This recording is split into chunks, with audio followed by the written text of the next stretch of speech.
I found myself home alone on a stormy night. The wind howled outside, rattling the windows and sending chills down my spine. Rain pelted against the roof, creating an eerie symphony of water droplets and thunder. The darkness that engulfed the house seemed to grow thicker with every passing moment. I tried to distract myself by reading a book, but my mind couldn't shake off the unease that settled within me. A sense of foreboding filled the air, as if something sinister lurked just beyond the reach of my senses. The shadows danced ominously, casting grotesque shapes on the walls. With every creaking floorboard and the distant rumble of thunder, my heart skipped a beat. I convinced myself it was just my imagination, that there was nothing to fear. Yet a lingering doubt lingered in the back of my mind. As I flipped through the pages, I thought I heard a whisper carried by the wind. It was faint, almost imperceptible, but it sent a shiver down my spine. I dismissed it as the wind playing tricks on my ears, but deep down I knew something wasn't right. My unease grew when I noticed the flickering of lights. The power was unstable, the darkness encroaching on my sanctuary. Panic crept into my thoughts, making my hands tremble as I clutched the book tighter. I wanted to believe it was just a simple power outage, but the timing seemed too perfect, too orchestrated. And then I heard it. A soft scratching sound coming from the depths of the house. My eyes darted toward the source, but the darkness concealed whatever lurked there. My rational mind told me it was probably a rodent seeking shelter from the storm, but an inexplicable terror held me captive. I tiptoed cautiously through the hallways, the wooden floor creaking under my weight. Every step felt like an eternity, each sound amplifying the tension in the air. I reached the spot where the scratching noise originated, my heart pounding in my chest. With trembling hands, I flicked on the hallway light, illuminating the scene before me. My breath hitched as I saw the deep, jagged scratches on the walls, fresh and oozing menace.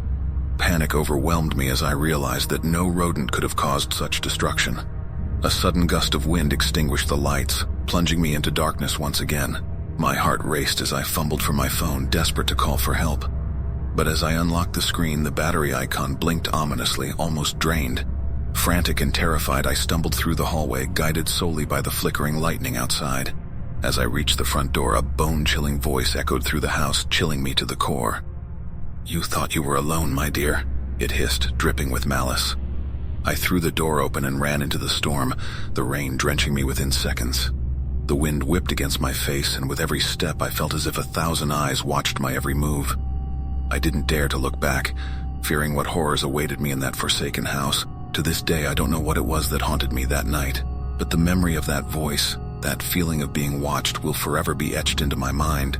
It serves as a chilling reminder that sometimes the scariest things are the ones we cannot explain, the ones that lurk in the shadows when we are least prepared. I found myself alone in a remote cabin nestled deep within a dense forest. It was the perfect getaway from the chaos of the world, a place of solace and tranquility. The cabin's rustic charm welcomed me as I stepped inside, shutting the heavy wooden door behind me. As twilight painted the sky with hues of orange and pink, I lit a crackling fire in the stone fireplace. The warmth embraced me, casting comforting shadows across the cozy room. I settled into an armchair, ready to immerse myself in a book and let the peacefulness of the surroundings wash over me. But as the night grew darker, a strange sensation crept over me. It started as a subtle feeling of being watched, an unseen gaze that sent a shiver down my spine. I dismissed it as my imagination, blaming the wilderness for playing tricks on my mind. Hours passed, and the moon cast its ethereal glow through the cabin's small windows. The crackling fire provided the only source of light, casting flickering shadows that danced along the walls. I tried to focus on my book, but an inexplicable unease hung in the air, disrupting my concentration. That's when I heard it, a soft, distant whisper carried by the wind. It was a voice, muffled yet distinct. I strained my ears, trying to make out the words. It seemed to come from outside the cabin, calling out to me, luring me into the unknown. Curiosity mingled with trepidation as I ventured towards the door. With every step, the whisper grew louder, its eerie melody filling the night. I hesitated for a moment, my hand poised on the doorknob, contemplating the consequences of giving in to the mysterious voice. A sudden gust of wind extinguished the fire, enveloping the cabin in darkness. Panic surged through me, but the voice persisted, now echoing with urgency. Without thinking, I flung the door open, stepping into the moonlit forest. The whisper guided me through the labyrinth of towering trees, their branches reaching out like gnarled fingers. The ground beneath my feet grew damp and cold as I ventured deeper into the heart of the forest, following the siren's call. Fear mingled with a strange fascination, drawing me further away from the safety of the cabin. Suddenly, the whisper ceased, replaced by an eerie silence that echoed through the trees. I realized with a sinking feeling that I had been led astray, deep into the heart of an unfamiliar and foreboding place. Panic surged within me, urging me to turn back, but the darkness had swallowed my sense of direction. A pale light flickered ahead, drawing me towards it like a moth to a flame. As I approached, I saw an ethereal figure standing amidst a circle of trees. Her eyes glowed with an otherworldly luminescence, and a haunting smile graced her lips. "Welcome," she whispered, her voice carrying a strange melodic quality. "You have come seeking answers, but beware, for the truth can be a double-edged sword." Dread washed over me as I realized the consequences of my curiosity.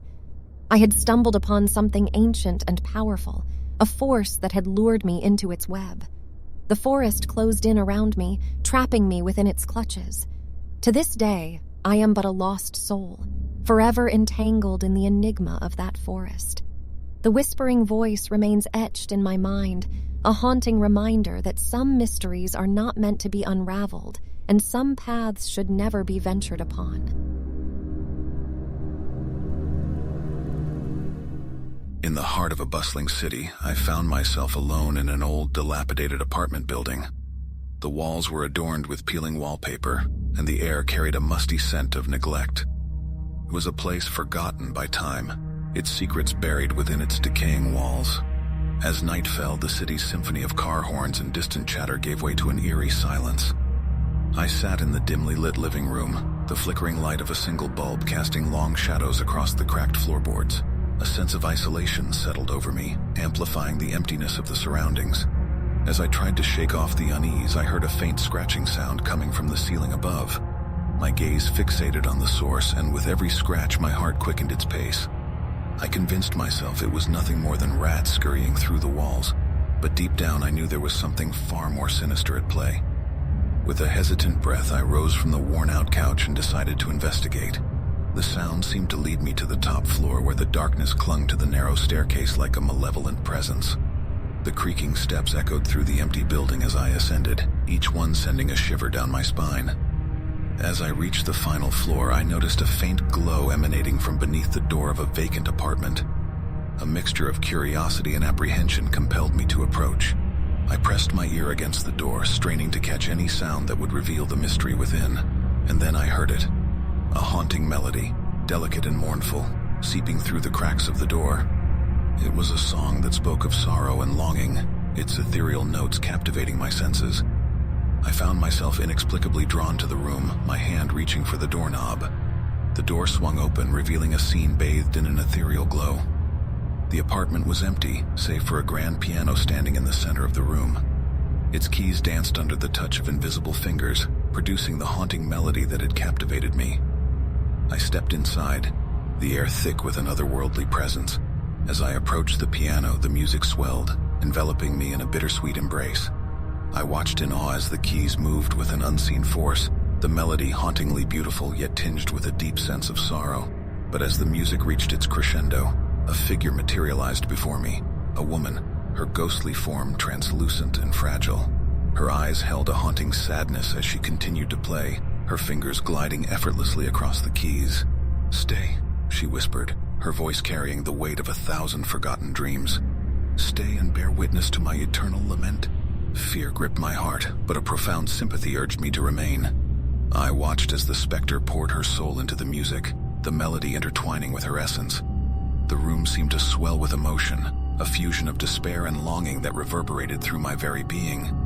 And then, with a final melancholic chord, the music ceased, leaving only a lingering echo in the air. The woman's ghostly figure dissipated, vanishing into the ether. The room fell into silence once more, the only sound being the hollow echo of my own breath. I left the apartment that night, forever haunted by the ghostly pianist and her eternal lament. Her sorrow had become etched into my soul, a reminder of the power of music to transcend time and touch the deepest recesses of the human spirit.